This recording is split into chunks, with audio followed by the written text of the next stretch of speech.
C'est un véritable soulagement pour les populations d'Olombo et des districts environnants. Avec la mise en service du nouvel hôpital de référence, les habitants disposent désormais d'une structure capable de rapprocher les soins spécialisés des communautés et de réduire les longues distances jusque-là parcourues pour accéder à certains traitements. Une avancée saluée par le député d'Ongoni, Yves Fortuné Modelengolo et Ourosia. Grande est notre joie de constater que la marche s'accélère réellement. Vous voyez, cet hôpital de référence vient améliorer l'offre de santé des populations du département de l'Ankeni à Lima. Nous sommes heureux. Nous sommes reconnaissants vis-à-vis de Perenco, mais également de son Excellence, Monsieur le Président de la République, qui, dans sa mission régalienne, ne cesse de mailler notre pays d'infrastructures et d'édifices qui parlent d'eux-mêmes.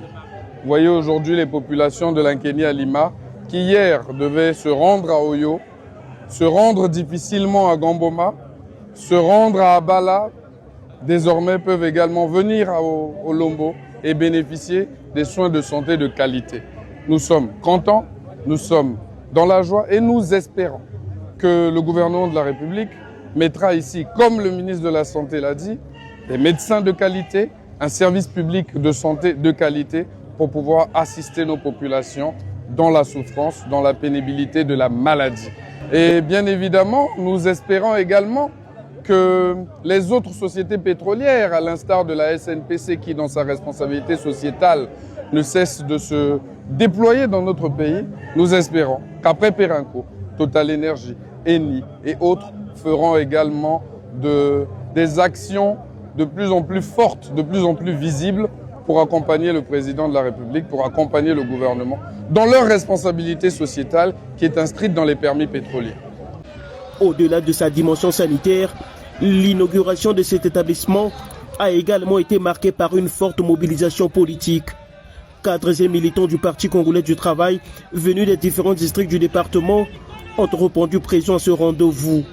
Une mobilisation que le président fédéral du PCT dans l'Ankeni à Lima présente comme l'expression d'une adhésion populaire à l'action menée par le chef de l'État, Denis Sassou Nguesso.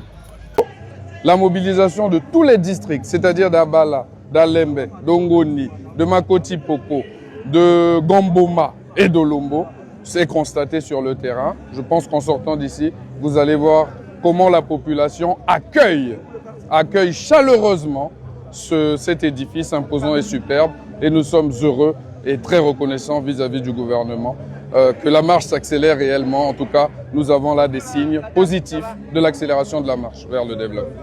Après l'inauguration et la mise en service de cette infrastructure sanitaire, une nouvelle étape se profile désormais.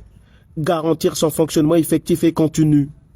L'affectation du personnel médical et paramédical apparaît ainsi comme l'une des principales attentes afin que les différents services de l'hôpital puissent pleinement répondre aux besoins des populations.